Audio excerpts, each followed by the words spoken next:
What's up, guys? T5MA Destroyer here, and I just want to talk about a little something regarding Battlefield. I know I don't have Battlefield gameplay, and I'm about to tell you why. I don't want to play Battlefield 1, okay? I really don't.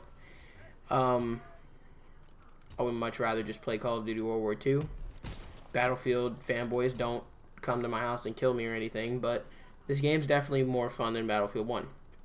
But people don't... I never really made a video on what I didn't like about Battlefield 1. You know, I honestly couldn't put my finger on it for a while. What about that game made me not like it? It wasn't really the gameplay.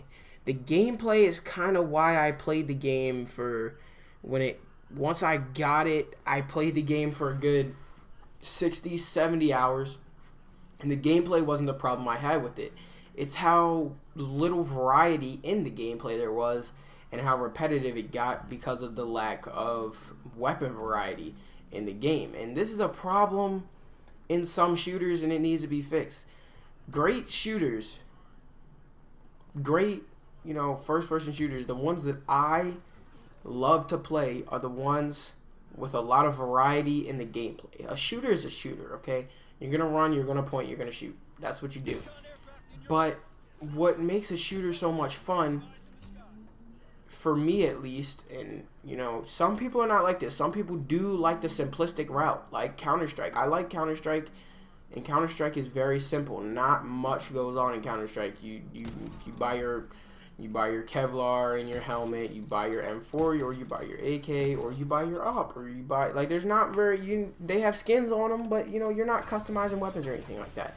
But that's because Counter-Strike is supposed to be super competitive.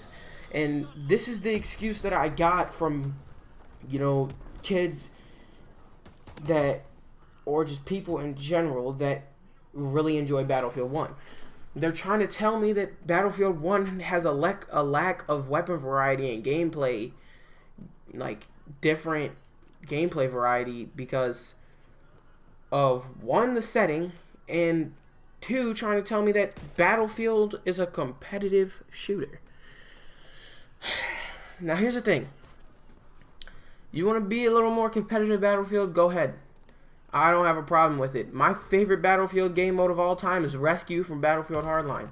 You know why? Because that game mode actually was pretty competitive.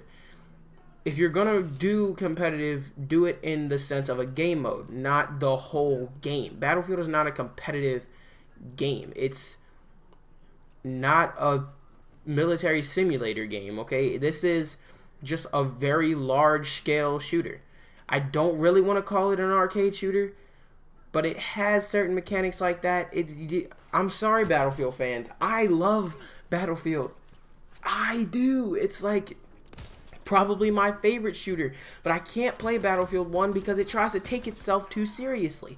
Battlefield 4 was so fun because I could blow stuff up with a variety of different rocket launchers. I could shoot people in the face with so many different weapons that I can't even name right now. Okay? Without buying the DLC for Battlefield 1, you're not getting much. And it shouldn't be like that. I should be able to play a game without dropping an extra $50 on your stupid little season pass and have fun. But the game gets stupid boring because we have a couple of weapons in each class that are called something different because one has a grip, one has a scope, and one doesn't have anything on it. It's just a raw weapon. That's dumb. That's lazy. Okay? That's not trying to be competitive at all. That's just stupid. Whose idea was that? How do we go? How do we go from steady evolving, okay?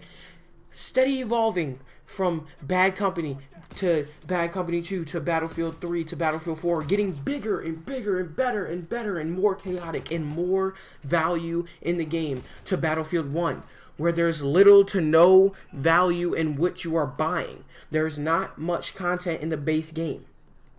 And we're talking about the base game here. Shut up about your DLC. The base game. What does the base game have that will entice me to play it over a year's span time? Okay?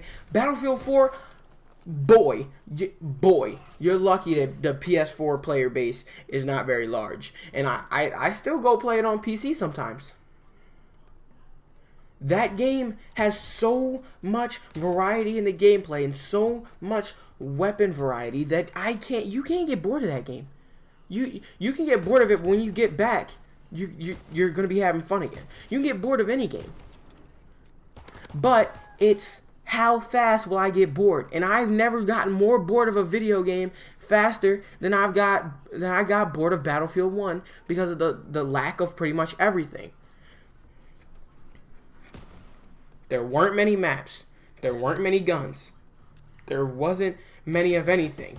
You compare that to Battlefield 4, that was just the DLC for it came out way quicker than Battlefield 1's DLC. And it didn't even, if Battlefield 4 didn't have any DLC, the game would still be lit. It doesn't matter. The game has so much content. So much value. I'm not saying Battlefield 1 is a terrible game. I'm just saying that I don't feel like we should be devolving. Battlefield 1 is fine. And I understand, it's a World War I shooter, Kyle. Wasn't that many guns. That's a dead lie. You know, they adding in guns now, huh? All that crap y'all was talking about World War I, you can't add in that many weapons, Kyle. It's World War I. Buy all the DLC. There's a lot more weapons with the DLC. Go ahead. They added in a lot of weapons with the DLC. And of course, they're gonna put all the weapons behind a paywall because EA. So you can't use the excuse that it's World War I and there wasn't that many weapons in World War I because they're steadily adding in weapons with DLC. All I'm saying is we shouldn't be devolving the Battlefield franchise. I don't want it to devolve. I love that game too much to sit here and watch it devolve into Call of Duty with big maps. No. Just no. I refuse to let it happen.